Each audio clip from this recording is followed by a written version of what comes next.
السلام علیکم دوستو، امید کرتے ہیں کہ آپ اور آپ کے پرندے خیریت سے ہوں گے۔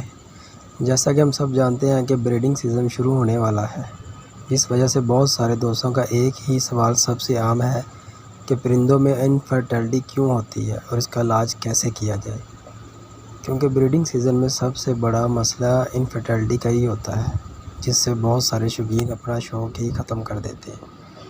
تو چلو چلتے ہیں اپنے ٹاپک کی طرف۔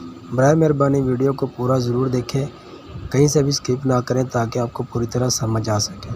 سب سے پہلے تو یہ جان لیتے ہیں کہ اس کی وجوہات کیا ہو سکتی ہیں اور یہ مسئلہ کیوں آتا ہے۔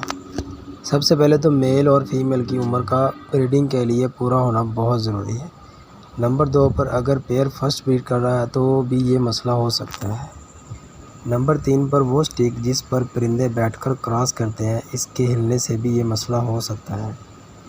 نمبر 4 پر میل کے ناخن حد سے زیادہ بڑھ جانا۔ نمبر 5 موسم کی زیادتی۔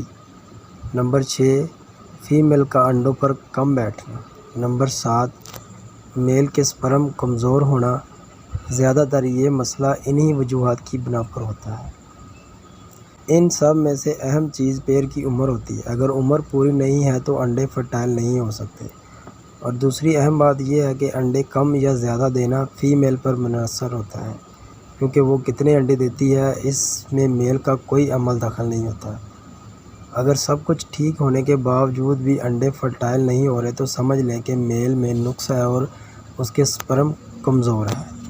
سب سے پہلے تو اپنے پیئر کی عمر لازمی کنفرم کریں اور اپنے کیج میں لگی سٹک کو اچھی طرح ٹائٹ کر کے لگائیں تاکہ کراس کرتے وقت ہلے نہ، اور میل کے ناخن اگر حد سے زیادہ بڑے ہیں تو ان کو ٹرم کر دیں۔ اور سب سے اہم اور ضروری کام میل کے سپرم کو سٹرونگ کرنے کے لیے گندم کا سپراؤٹ بنا کر استعمال کروائیں، اور اگر ہو سکے تو گندم کو اچھی طرح صاف کر کے مٹی میں دبا کر پانی دیا جائے تو وہ چند دن بعد پودا نکل آئے گا، تو اسے جڑ سمیت نکال کر اچھی طرح واش کر کے اور اچھی طرح صاف کر کے ہفتے میں ایک دفعہ استعمال کروانے سے 100% یہ مسئلہ حل کیا جا سکتا ہے، کیونکہ گندم جانوروں اور پرندوں کے لیے بہت فائدہ مند ہوتی ہے۔ اس کے علاوہ ایک نارمل سائز کے پیاز کو اچھی طرح کوٹ کر ایک بوتل میں رات کو بھگو دیں اور رات کو پرندوں کا پانی نکال دیں، اور صبح فرسٹ ٹائم پیاز والے پانی کو اچھی طرح چھان کر اپنے پرندوں کو استعمال کروائیں۔ انشاءاللہ انفرٹیلٹی کا مسئلہ حل ہو جائے گا۔ امید ہے آپ کو یہ ویڈیو اچھی لگی ہوگی اور آپ اس ویڈیو سے ضرور فائدہ اٹھائیں گے۔ اگر ویڈیو پسند آئے تو لائک کر دیں، دوستوں کے ساتھ شیئر کریں اور چینل کو ضرور سبسکرائب کریں۔ تو ملتے ہیں اگلی ویڈیو میں کسی نئے ٹاپک کے ساتھ۔ اللہ حافظ۔